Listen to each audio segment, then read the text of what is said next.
go over what we're going to cover today, and then we'll go through it. And we're hoping to wrap the call up by 11 o'clock. That's my goal. I don't want to go over. I want to respect everyone's time.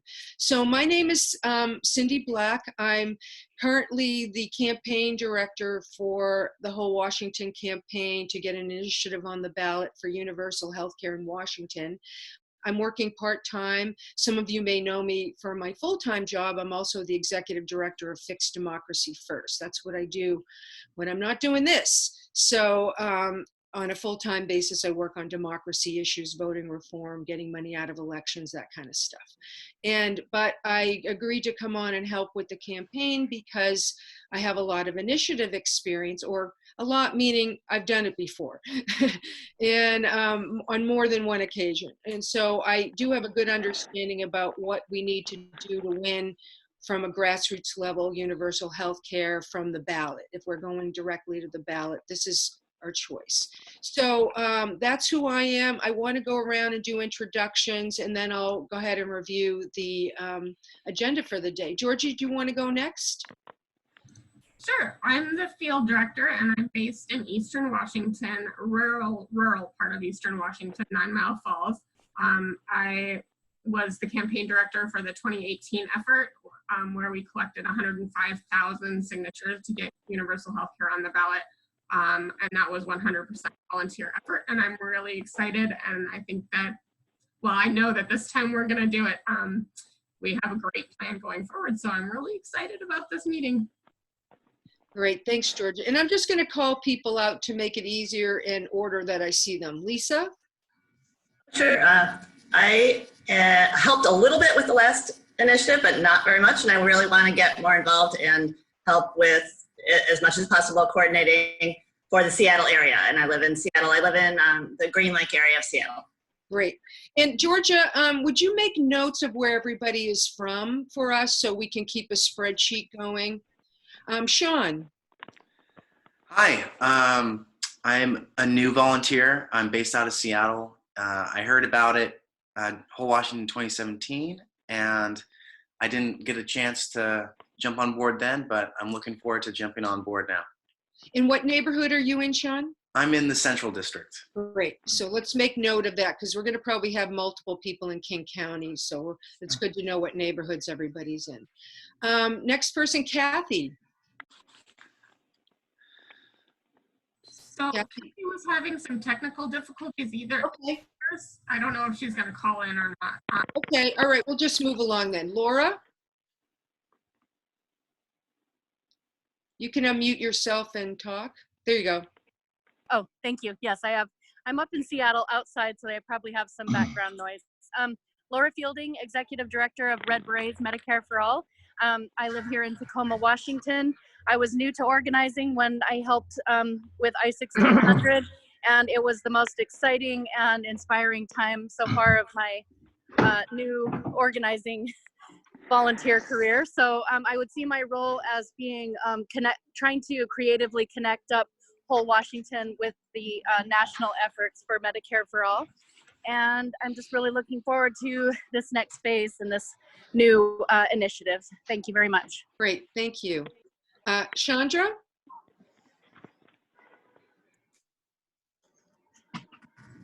Hi guys, I'm Shannon Masta. I am SQUIM, the Olympic Peninsula, pretty much all of CD6. Just trying to get healthcare on the ballot. Healthcare, we're willing to do what we can do. And I'm sorry, where'd you say you were? You're in SQUIM? Yeah, so we're the Olympic Peninsula. We covered Florham County and Grays Harbor. Great, great. And then Douglas? Douglas, you want to unmute yourself and introduce yourself? Okay, yeah, can you hear me? Yes. Okay, I'm from Bellingham, Indivisible Bellingham. I was very involved with I-1600, and I look forward to working with you all again. Great, thank you. And then the number that ends in 4397. This is me, Alice. Can you hear me? Yes. Okay, I'm in Linden, and I have worked on a number of initiative gatherings over money and politics and healthcare, and I would like to do some help looking for people to sign. Great. Excellent. Thank you. So I think that's everybody. Did I miss anyone? Kathy was the only one that we weren't able to hear from. Kathy, can you hear us at all? Okay, hopefully she'll jump in and introduce herself. Does anybody know where Kathy's from? Go ahead, Lord Georgia. Alice, could I get your last name for the notes? Yes, my last name is Werkema, W-E-R-K-E-M-A. Great, thank you.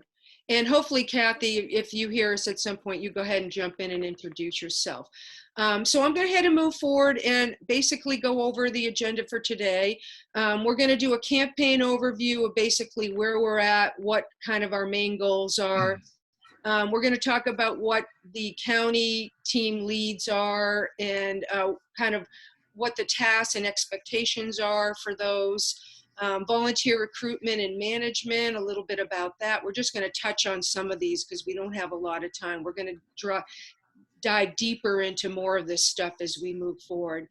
Some basic signature gathering strategies, and then preventing burnout. I think that's something we don't talk about enough with volunteers, and especially those taking a lead position, and I want to make sure we do that. We want to leave time for Q&A and then just wrap it up by hopefully 11 o'clock.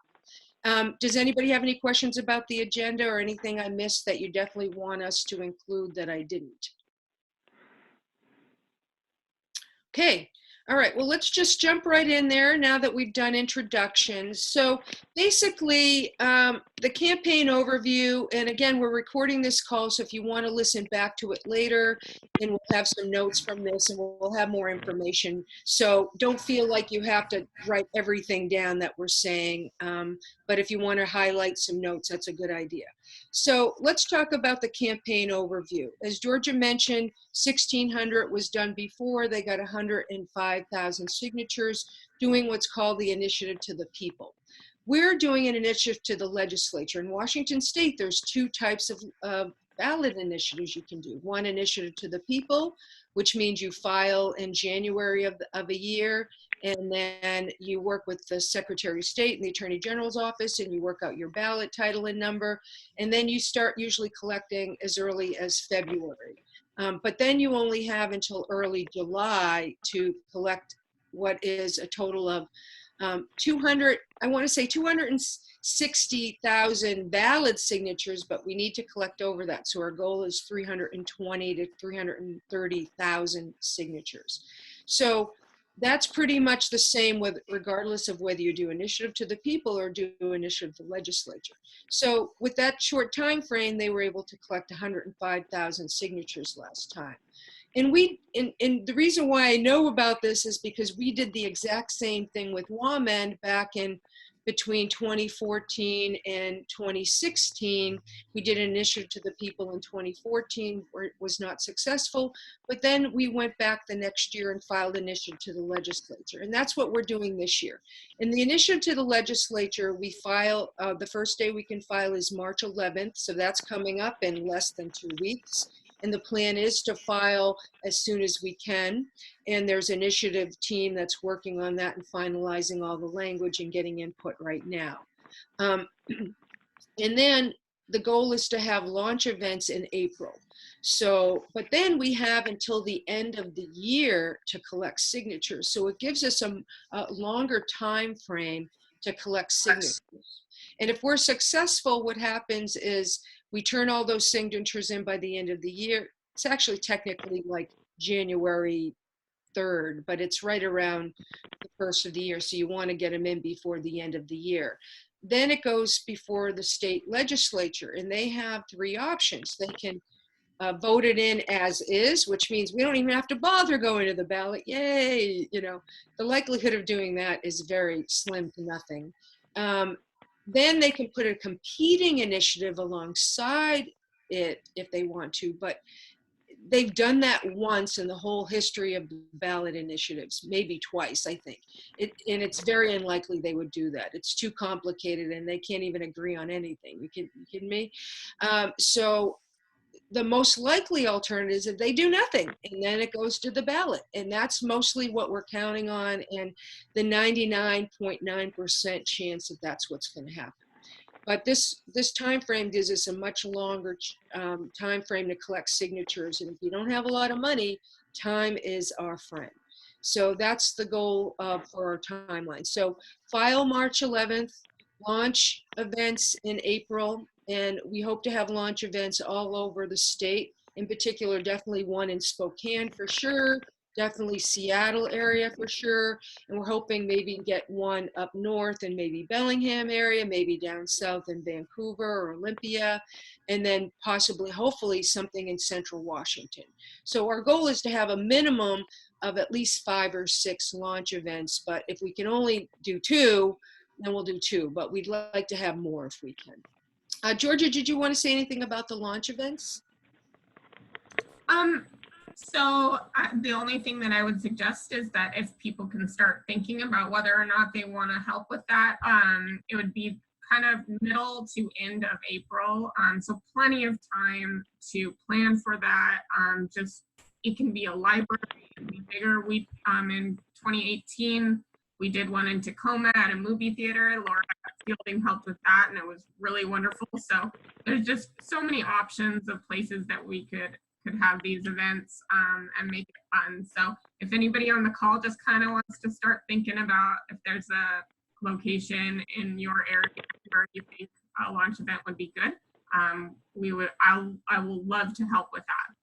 Yeah, and definitely that's the thing is that what we want to do with this campaign is we want to help our volunteers take a lead on things, but support them with resources and anything they might need to make that happen. That's pretty much the goal. So yes, like Georgia said, if you have some locations in mind in your area, and we'll probably, the Seattle people will coordinate a little bit more because we'll have the big event probably in King County somewhere because that's the big population hub.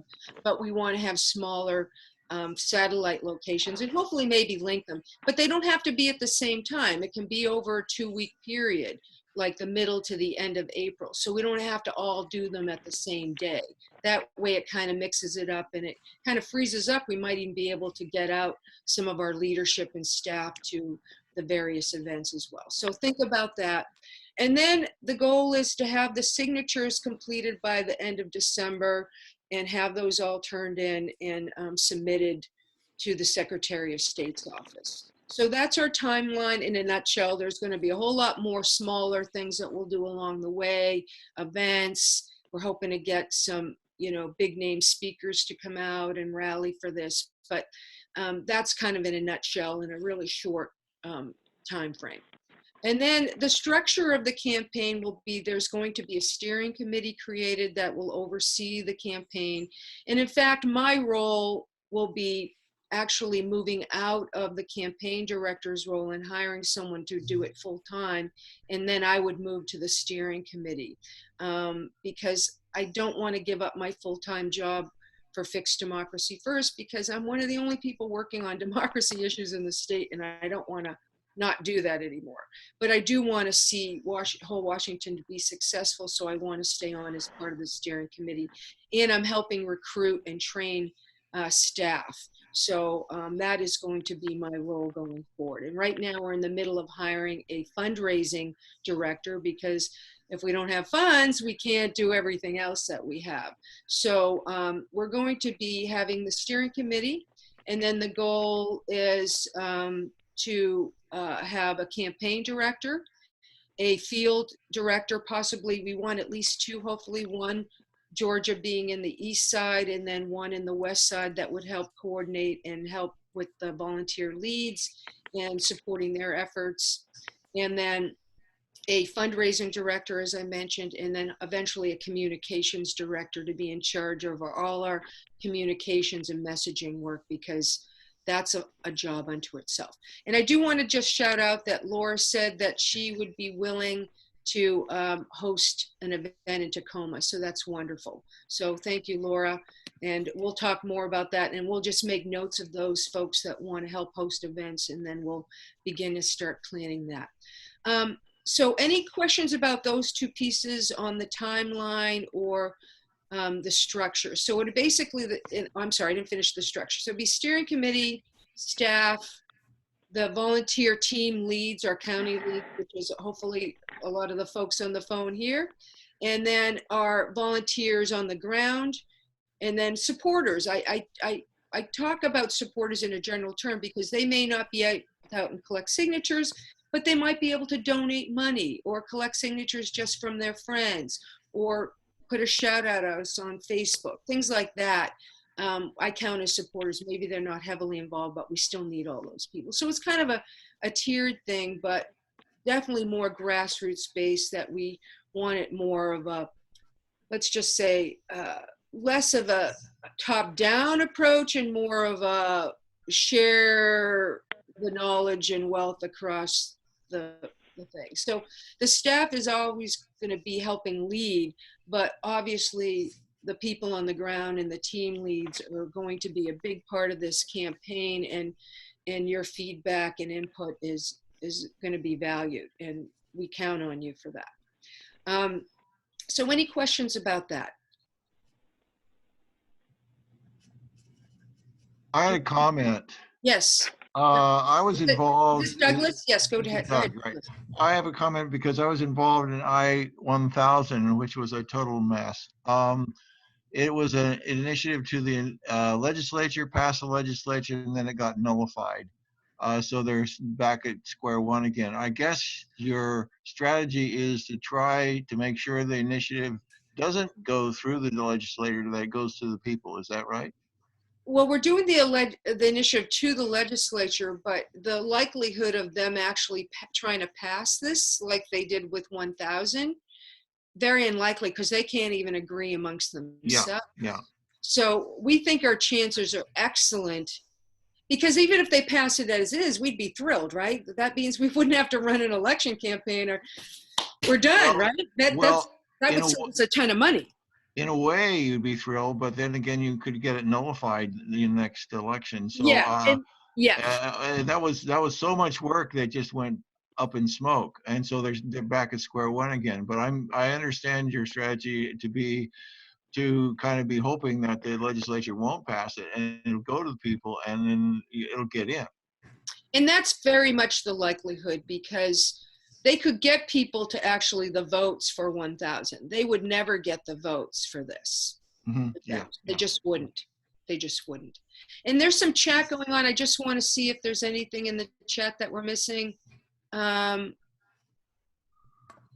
Great. And I just wanted to put a shout out that Douglas said that he's going to try to reactivate the network in Whatcom County and get Indivisible Bellingham involved, which is awesome. And then Chandra shouted out, we have a meeting yesterday, announced the future of Wawa. Washington people are excited. That's excellent. Thanks, everybody. If I missed any of those comments, just shout them out. So as I mentioned earlier, I'm going to get back to the overview because we got to move along here. Is the signature gathering goal is 320,000+ signatures. Our fundraising goal is only about $300,000. I say only because most signature gathering campaigns need about $1 million. We don't need $1 million because we're going to be doing it on a grassroots level using mostly volunteers. But I have budgeted in money that we can hire some paid signature gatherers, but we would do it in-house. We would not hire an outside firm. We would do it, hire just an additional staff person to oversee that program. We did that with Initiative 735, and we were very successful in getting us over the hump with an additional 40,000 paid signature signatures. So we're going to have that same approach with this one. And I do want to mention is that I am going off a lot of our experience with Initiative 735 because we figured out a way to do it. It just means that we need a lot of people. And I do want to say that we already have, I think at Georgia, what is the latest count? Somewhere around 200,000 pledge signatures? Yeah, right under 200,000 pledge signatures. I think it's 196. Yeah. I've been updating that on the volunteer page on our website. You can go and look, and about every week or two, I update the amount of pledge signatures we have. So we're doing great. Yes, which is excellent. This is not something we did with 735. We did not do the initial pledge signatures, which is, I think, a step up from what we did in 735. And that's what we're trying to do, is what worked with the last campaign and what can we add to that and make it better. And so that's kind of what we're going on, is experience from these last campaigns. And the pledge signatures is a big improvement. So we're talking about 200,000 already pledged signatures. Is everybody gonna do that? No, but a significant amount of those people will pledge, and we can go back to them and follow what they're have turned in and go, hey, you've already made like 100 out of your 1,000 pledged signatures. That's awesome, you know, and just pep talk people along the way, because it's a lot of encouragement. And to make this happen. And obviously we need to raise money, and we're going to be relying a lot on our volunteers and supporters for that. We are reaching out to bigger funders. We did reach out to Nick Hanauer and Civic Ventures to help fund the campaign, and we asked for $50,000 right up front to help. So we're waiting to hear back on that ask, as well as others, and we're hoping to get some national support. But really, it's going to be a lot of grassroots small donations. That's really how we're going to run this thing. Similar to the Bernie campaign, we know how that works and that you can be successful. And that's how we did it with 735. Our biggest donation was $50,000. That was the biggest donation, and it was a one-time donation. Almost all the donations were well under $100, and I'm imagining it's going to be similar. So I want to stop there for a second and see if there's any questions about any of the campaign overview. And again, that's just in a nutshell. I have a comment from last time. This is Doug Sure. Brown. I-1600 seemed to founder on a couple of issues. One was outreach. We didn't get enough partners. And the other one was public relations. We didn't have a really good push on public relations. What are you going to do with those things? Good questions. Georgia, you want to talk about outreach? Yes, so we've been meeting up with different labor groups for over a year now. The Washington State Labor Council, I've been speaking with King County Labor Council, the chair of that. And it's tough because, I think that was our main issue, was with labor last time. And it's tough because a lot of leadership of unions are wary of going to universal health care, because that's like one of the main things that they negotiate. So we've been talking with them, and I think that Cindy Jacobs and Marilyn Chase had a really good meeting with King County Labor Council a few weeks ago, and they were optimistic that we can work together in the future. Also, WSNA has repeated that they'll likely endorse, possibly endorse, but we have to make it onto the ballot first. So those are a big labor support that we definitely need, and we've definitely been trying to get. It's difficult with initiatives. It's really difficult as far as like the public outreach. People pay more attention to candidates than they do initiatives. It's an uphill battle, but I would love to hear any suggestions you have to help with that. I know a lot of people tried to write op-eds to newspapers before, and we've written press releases, but I'm open to some suggestions, Doug, if you have any. And I would just like to add that the goal is to bring on a lot of different people and invite people to the steering committee, not just labor, but we want business. We want to show that small business, medium-sized businesses will greatly benefit from this. I think in the past, it was really presented as just a one big progressive issue, and we need to present it as this is a nonpartisan issue. This has nothing to do with your politics. This is we're not going to just give this to people that are progressives, right? We're doing this for everybody, and we need to make sure that people understand that this is way bigger than just, the progressives are the one that's bringing it forward, but we're doing this for everyone, and we need to bring everybody to the table that is interested in bringing this forward. Are we going to be an uphill battle, like Georgia said? Absolutely. The problem with a lot of the bigger groups is they don't want to support you until they actually see you're going to win. And then they'll jump all over it because they want to get a win, right? But until you get closer, they see you're going to be successful, it's going to be a struggle to bring certain groups on board. But we should be outreaching to everybody. And Doug, add your other opinions on that. No, I just think it's something we have to focus on, and also too, public relations. We need somebody on board early to kind of spearhead that effort. And that's why we want a full-time communications director, just for that purpose, is to focus on our public relations, our media outreach, get messaging together, get all of those things together to make us look more professional and have our ducks in a row. The reality about any initiative campaign is you can have a ton of staff, or you can have some real key staff that take on important roles, like a communications director. We can get by on probably 4 or 5 full-time staff for a statewide initiative if we do it right. We don't need dozens of people. We just need the right people. I'm Alice, and I just want to say that I go to monthly Democratic meetings up here, and we will have our county convention on May 3, which is a whole time that I would be able to talk with a lot of people and gather signatures and perhaps volunteers also. So we want to make sure we're ready to be reaching out for those. And Alice, that is a perfect transition into our next area, is the county team leads tasks and expectations and what we're asking of you. We want to be upfront to know what you're getting in for, what we're asking for, and to know that we have your back.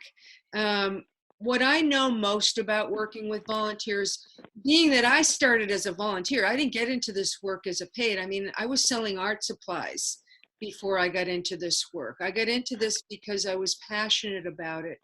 And what I know is we need to take care of our volunteers. We need to take care of our people. That means getting them the resources they need, the support they need, listening to their concerns, trying to problem solve things. Those are the type of things. I don't think campaigns do enough. I've seen enough campaigns to do enough to support their volunteers. They're all focused on raising money. They're all focused on getting those paid signature gatherers. And I think we need to turn that on its head and do it the other way around. And that's where we're focused. So the type of things that we're looking for our team leads to do is participate in our weekly check-ins. Once the campaign starts, we're going to have weekly check-in meetings, not necessarily an hour long, it could be a half an hour, and we'll have those as different times for people to do, and they're going to be on an ongoing basis, just to be able to check in, voice your concerns, vent frustrations, ask for what you need, share successes, all of those things. It'll be sort of an online support group, as well as getting us, to the next level for our goals. Because we will have goals for every county, because we need those. If we don't have goals, that makes it really tough to make the numbers. Because it's really about a numbers game. When we're talking about signature gathering, it's a numbers game. But what we do differently on these type of campaigns that I think the other paid signature gather campaigns don't do is use our volunteers. And even if we had paid volunteers, we would do the same thing, is look at them as ambassadors for us, as that part of that public outreach. They're going to have direct contact with people, and they're going to be the messengers for this. And we want our volunteers to be trained to know how to answer questions. And if they don't know how to answer, here's a place where you can find that answer to that question. and just be ambassadors of the program and selling it. Because once, say we're successful, and I think we can be really successful getting this on the ballot, but we have a whole election campaign next year if we are successful. And trust me, money is going to come pouring down on this campaign and try to squash it like a bug. And if we can get people trained and get the public informed and know what's coming and get them prepared and let them know they're going to have an onslaught. You think it was bad with Bloomberg ads. Wait till the insurance companies and the other things get a hold of this. They're going to come out and attack it full force. That's why we need to be ahead of the game and use our volunteers and our signature gatherers as ambassadors to this, to sell it to people. This is why, we want this. And so in addition to participating in weekly meetings, on the phone, it'll be remote, and we will have in-person meetings, especially for local folks, but because it's a statewide campaign, we need to have Zoom meetings, and I'm thankful for Zoom meetings because that way we can bring in people all over the state. And I'm happy we have people from Spokane, Bellingham, Tacoma, Seattle on the phone. I'm in Shoreline. It's really important that we have representation from all over the state. And if we don't have representation, we're going to be out recruiting for that area. And that is going to be a part of your job as well. Is part of being successful is you have to be in the mindset of always be recruiting. You always have to look at a potential supporter as a potential volunteer, as a potential lead for something. How can you identify and ask people? And don't be afraid to ask. Invite them in. Just like we invited all of you to come to this meeting, we want you to invite others to come because you're going to have local meetings. You're going to have local events that you're going to be covering. And we need you to be recruiting people all along. We're going to be recruiting people all the way to the end. Georgia. About the local events too, we actually have a great new tool on our website where you can upload events yourself. Any sort of like signature gathering opportunities, or if it's a campaign event, you can put all the details up on our website. And it's very simple to do that now. We didn't have that last time. And so a few of us were trying to catch up with what everybody was doing all over the state and trying to put up events. But now it's very streamlined. It can automatically just go poof, right up on our website. Anytime you have, like, let's say you want to do an event where you do some signature gathering, you can just put that up on our website. I can send emails to recruit people for that event. So it's a much nicer tool we have this time around. I know, and that is going to really help you as a volunteer lead. If you want to get an event going, put it up there, and then we can help promote it for you with our email. We can identify people in your area to recruit, because that's what you're going to be doing, identifying events, uploading them to the system, helping recruit events, making sure they get staffed. The other thing I want to mention about county leads is we want more than one county lead per county. Because if we don't, we're going to burn people out. And also if something happens, there's nobody else to immediately step into that lead position. And we know that there's strength in numbers. And so we want to partner people up as leads, and maybe you divvy up your tasks, how you want to do them. We're going to kind of leave that up to the team, but and assist you where you need it. But we want you to figure out where you want to kind of work together, but also keep each other posted on everything going on so somebody else can step in if somebody else has an emergency or gets sick and can't go that day or whatever. And if it's more than two people, that's great. But we're looking kind of more of a team lead, like a team of leads, you know what I mean? That can help guide this and strengthen the movement, because it's really hard for one human being to cover an entire county. I don't care who you are. You can't do that. And we need support. So we're going to be matching people up that live in your area with other volunteers that are interested, and coordinate meetings and get you together so you can work together as a team in doing this.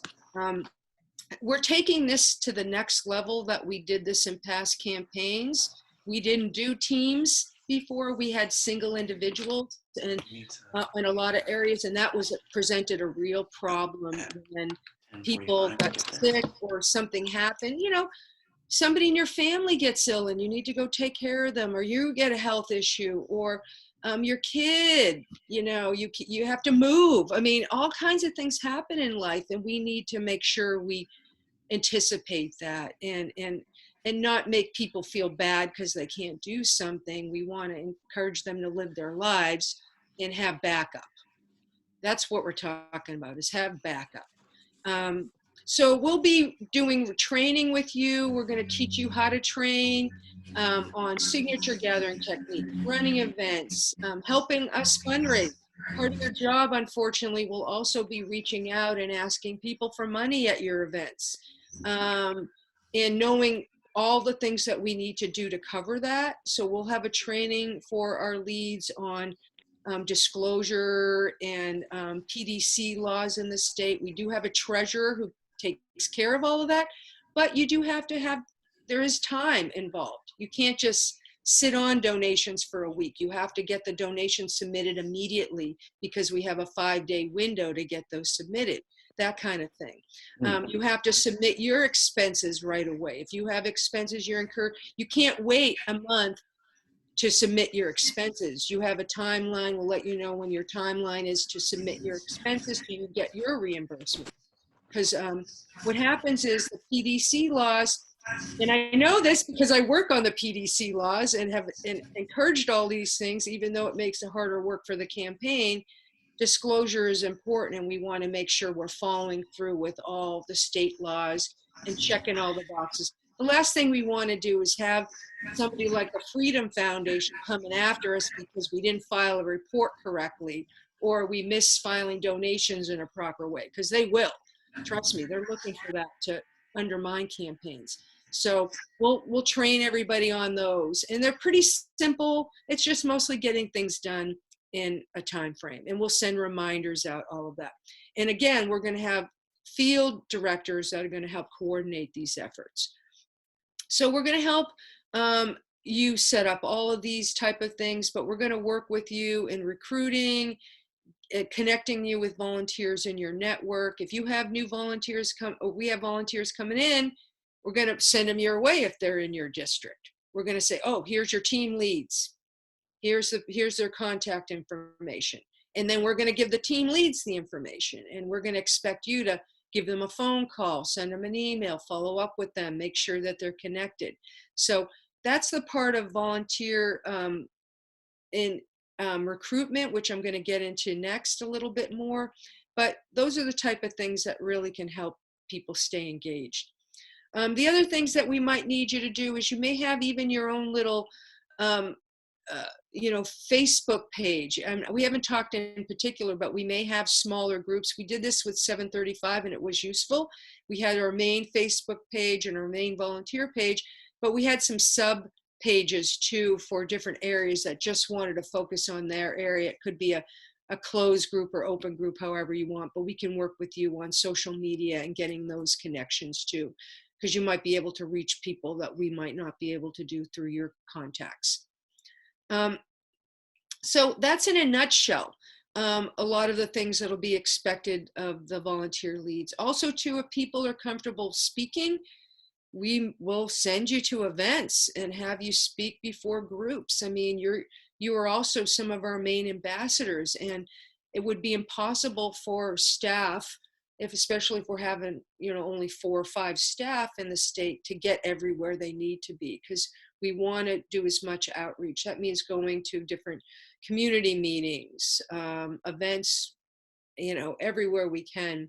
And identifying places we can go to. That's another thing that you can help, is identifying where we need to go. Georgia? Yeah, Alice earlier had mentioned LD meetings, that she goes to her legislative district Democrats meetings, and usually at the end of those meetings they have like a good of the order, like 2 minutes where people can get up and speak.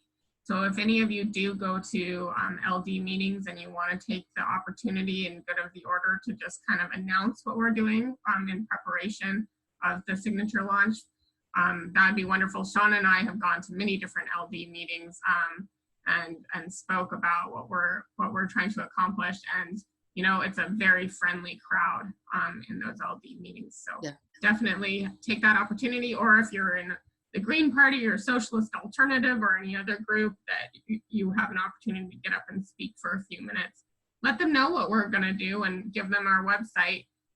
That's a good way to get some volunteers recruited before we even have the petitions printed. And that's one thing that Georgia will make sure we get out to everybody is the sign-up sheets. So if you go to an event, you can sign people up and then get it back to the campaign so we can put that in there. There's a couple comments on there. Okay. So the other thing too is we want to make sure you're going to have the materials you need. We're going to have like flyers, petitions, talking points. Eventually, once we get money, we want to get some swag. We want to make sure you have t-shirts and buttons and all those type of materials that you're going to need when you're out petitioning people and all of that. We'll make sure you will have banners, signage, like we'll have like a kit. Basically, every county will get more, you know, if you need more than one kit per county, we'll get as many kits as you need. But that'll be part of our fundraising efforts, just to get your kits with your banners, signage, petitions, flyers, swag, all of those type of things that you're going to need. And I'm hoping we're going to have all of that. If we get some money, we'll have all of that in time for our April launches. That way we can hand those out to everybody and you have all of those materials in time for the April launch. Any questions about any of that? George, you want to add something? Yeah, I put in the chat a link to where you can find the volunteer sign-up forms and literature for anybody who's on the phone. If you go to wholewashington.org and then go to literature and resources, which is under information, we have lit, we have volunteer sign-up forms, we have resolutions that you can ask to get passed through whatever organization you're part of. Yeah, and videos and the slideshow. If you're part of an LD and they allow you to have 5 to 10 minutes to do a presentation, there's a slideshow right on our website that you can utilize. And we're going to do some more intense training on that. We'll have a training just on communicating the message, on messaging, because the messaging is also going to be identifying, because you're not going to just be talking to progressive groups. That's low-hanging fruit. We're going to need to go up that tree. You know, we got to, this is, if we want to pass a statewide initiative, we need to cross party lines all over the place, which means we're going to have different messaging. Sean, did you have a question? Yeah.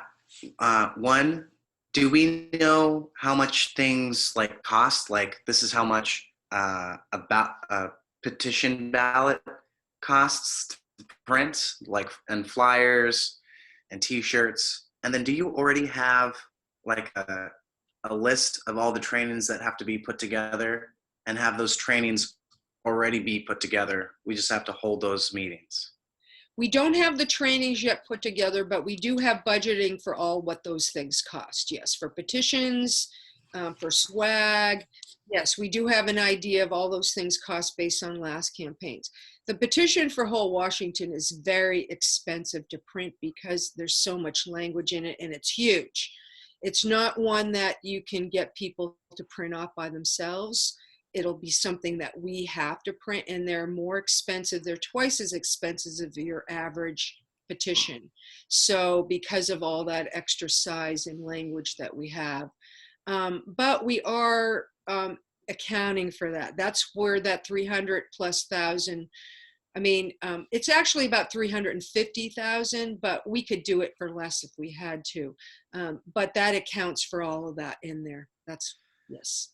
Do you foresee there being like a bottleneck in like being able to print these ballots and then getting them out to the county leads to distribute? That is always challenging, and that's the thing is we're going to work. That's why we want to set up county leads now, so we have a place to distribute those too. That's one way we did it the last time is the county leads. We got the materials to them, and then we worked with them to distribute those within their community. And it may take, you're going to need a team of volunteers to do that as well. But that's one reason why we're setting up the leads first, so we have a place to begin to have a hub for those. But yeah, it's expensive to, those ballots or initiatives are expensive to, or the initiative forms are very expensive to print. One thing we are going to put on them this year, though, is we're going to have the ability to fold them up and have a return address right to back to whole Washington. That way people can fold them up and put a stamp on them and send them back. We did that with 735, and we got thousands of those back that way. And some of them only had a few signatures on them, but those all added up. So we are going to design a little bit differently, but they are expensive. And swag, you know, t-shirts, you know, buttons. Luckily we have button machines. We can do those on really cheap, but t-shirts and other type of things, they cost a little bit more money, but we have budgeted all of that. Okay. Thank you. And we can actually use some of that swag to help raise money, because oftentimes if we have a whole Washington t-shirt, you know, we can ask for a $10, $20 donation to help cover the cost of that. So we can help make back some of that money for some of that as we go. And we'll be raising money as we go all the time. We're not going to have that whole lump sum up front. That's impossible. We're going to be raising money as we go. Are we going to have access to how much things cost? So when we're asking people to donate money, we can tell them, yeah. Hey, this is like okay, that's all I have. Yeah, in fact, that's a question. great idea to have even specific fundraisers. Say we need money just for petition printing, right? We need $20,000 for petitions. So let's do a $20,000 petition fund, and we can just raise money just for that, because petitions cost, we can say $2.25 per petition or whatever it is. I don't know if it's that expensive, but you know what I mean? It's expensive. It's over $1 a piece. They're expensive. So when we can tell people exactly how much it costs.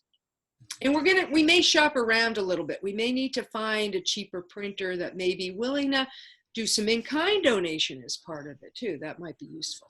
In-kind donations are always welcome. So last time we did a special Act Blue page that was sponsor a petition. I think it came to like 27 cents to 50 cents to print a petition last time. Oh, that's cheaper than I thought. Okay, good. Yeah, but it's going to be a little bit bigger, I think, since you know, they edited some of the language so that it would be clear all the things that are being offered with the whole Washington Health Trust. So it might be a little bit more expensive. Plus, you know, it's 2 years later. But we had a great union printer last time that I thought was fairly affordable. So we can ask them again. But that sponsor a petition Act Blue page did really well. So I think we should repeat that. Also, it costs, again, we do union printing for all of our stuff. It costs about $14 per t-shirt. So that's why we usually do $20 to $25 for t-shirts. Right now, that for the whole Washington t-shirts, just so you all know, they're $7 online, just because we're going to have to rebrand with the initiative number.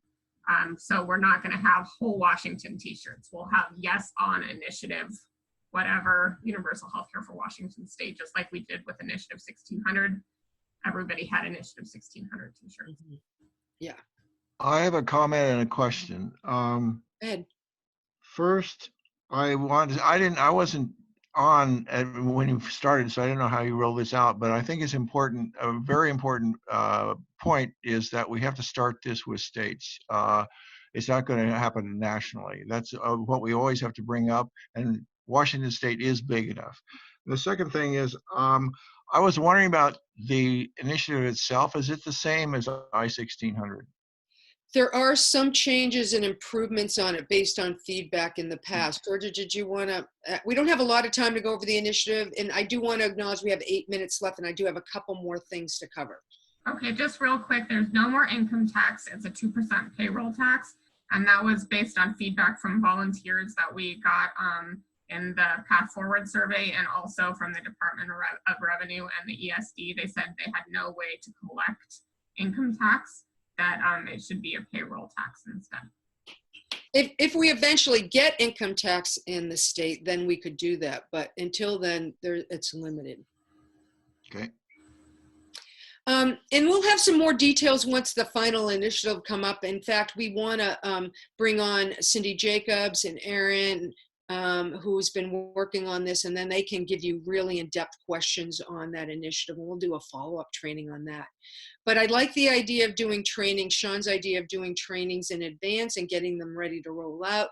And George and I can talk about that and work with some volunteers and get some of those already to go. Because we might videotape some trainings and then just have them available, like signature gathering training, things like that. We can easily do some of those and have those available, because training is very important for volunteers. I know in past campaigns, they ask for that a lot, and anything we can do to anticipate that would be helpful. And speaking of volunteers, I mentioned volunteer recruitment all the time, and we mentioned ways to do that. But the other thing too is that just think about people in your network who you can reach out to, and then go beyond and ask them to recruit. It's sort of like they ask two people, but everybody probably knows someone that might be passionate about this issue. And if we can just pull them in and get them involved, and even if they just want to collect a few signatures for their friends and family, get them a petition in their hands. There's no problem in getting those petitions in people's hands. I'd rather spend that money in getting those petitions out there and not being stingy with them, and making sure they just get out there.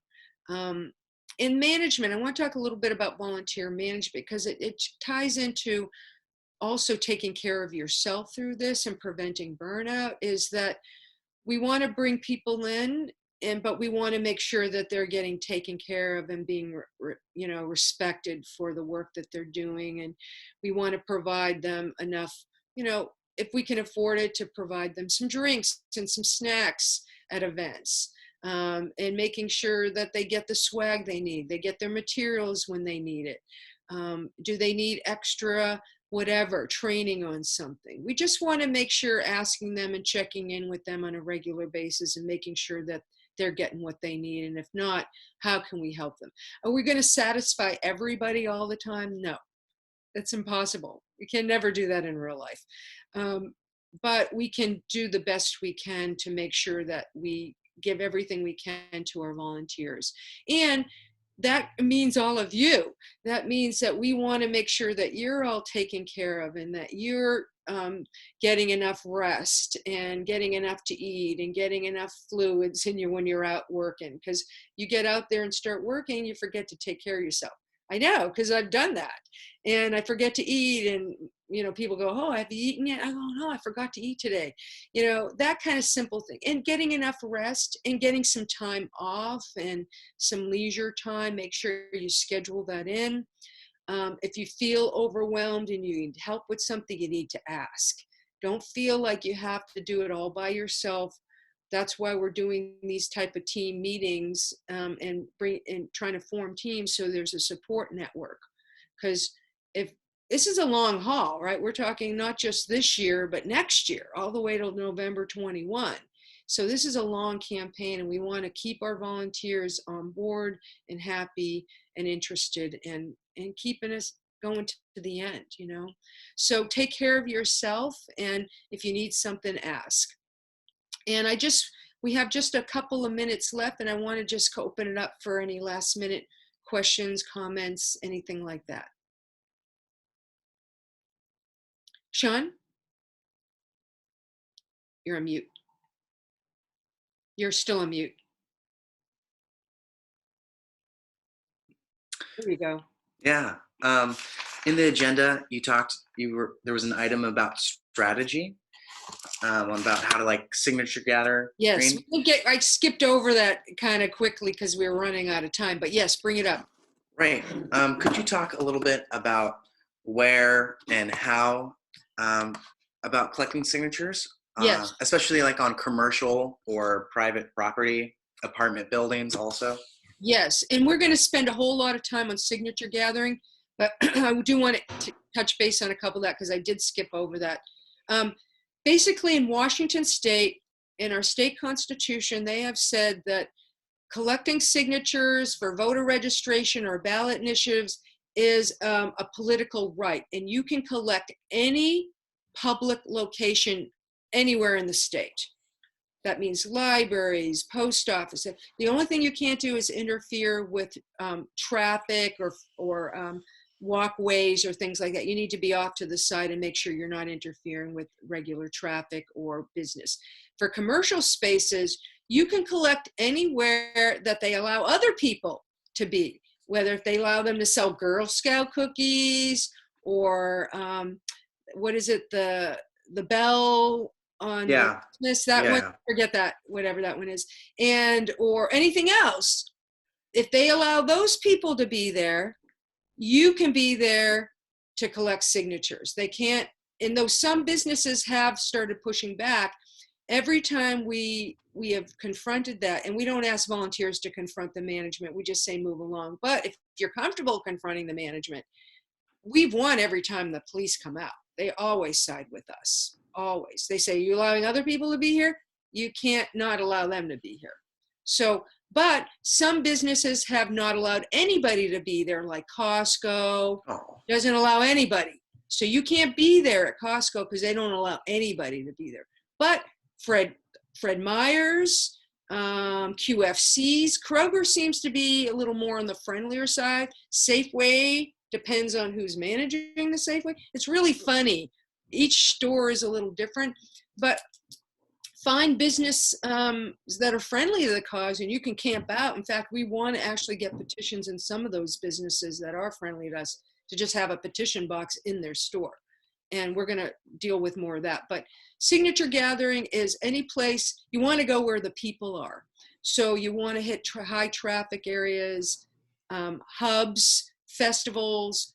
Working the lines before an event opens is perfect because people are just standing there and you just walk down the line.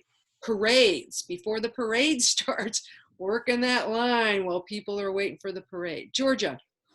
Yeah, so the best events that I did was Pride, and then the Folklife Festival. We collected like 6,000 signatures in 3 days.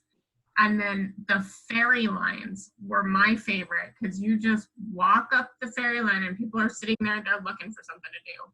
They'll sign and you just keep walking, and then a new group of people line up and then you walk up that line. I mean, it was so easy. It was great. We also would ride the ferry back and forth on game days. So you'd have one trip that's a little slower coming back, but like we would do the Bainbridge to Seattle when there was game days. So we would know when the game days are and we'd have a team working that, and we couldn't even get to everybody. And it was just going down the line. And that's the other thing, you want multiple petition boards. We want to teach people to have more than one board because then you can get, if you have a couple or a group, I used to carry 4. That way, if I had a group of people, I can get them all signing at once and it just is more efficient. So those are the type of things we're going to train you more on. And because we're going to do a whole training just on signature gathering techniques and things like that. But we're going to hit up traffic areas. We're going to identify festivals. We're going to ask you to identify where we can go, where the people are. Summertime, especially, just let you know, is we do the voter reg at HempFest. We're one of the sponsors, and we're already letting you guys be at HempFest. You're going to have your petitions at all our, and we register anywhere from like 400 to 1,000 people. We voter reg at those events. And when I was doing signature gathering for another campaign, we were getting like 80 an hour, at some of the tables. So we'll be able to be at HempFest because that's one awesome about initiative to the legislature is you're all through the summer months. So you get all the festivals, all of them. So those are really good ones to be at. And in working the peripheral, you don't necessarily even have to be in the thing. If you're working the lines, people coming and going, especially people coming out or going in, you can get a lot of people that way too. Okay. There's a ton of places to do that, and we're going to get, there's a whole training I've done on this before, like using an ironing board as your table, because you can get it up to like, people don't have to bend over to sign. It's like you can just stand there and pop it up anywhere. Just get a little cover over it. Instant pop-up table. Things like that, little tricks of the trade that we've done that have been very successful. So we're gonna get more in depth on that. We are getting out of time, and I just want to see if there's any other last minute questions before we wrap it up for the call. Oh, okay. Somebody had a question? Oh, shoot. Okay. Well, I think somebody might be on another call, or talking to someone else. So what we want to do now is, this is the first, and we're having another meeting very much like this on Tuesday night. If you want to come back and listen in on that again, you can, but we're going to cover pretty much the same stuff we covered today. But then we're going to set up another meeting, and we'll let you know, and we're probably going to be doing one on a weekend and one on a weekday evening again to accommodate people. But the next one will be focusing more on events and signature gathering. We're going to focus more on those type of topics and getting into more detail the next time around. And that is all I had. Georgia, did you have anything else to add before we close? Yeah, quick goal for everybody on the call. If you can try to sign up 10 new volunteers in the next week, that would be wonderful. See if you can get anybody to commit to pledge to commit to collect signatures. That's a complicated sentence. And you can use social media. You can use the link directly to the volunteer page from wholewashington.org and link that on your Facebook, or send that in an email. That way people can just go right to the page and sign up directly. And I do want to thank everybody for taking your Sunday morning, some time out this morning and joining us. And I know that Sean's got to go. Thank you so much, Sean, and everybody else. We're going to wrap up, and we'll be in touch. Thank you, everybody.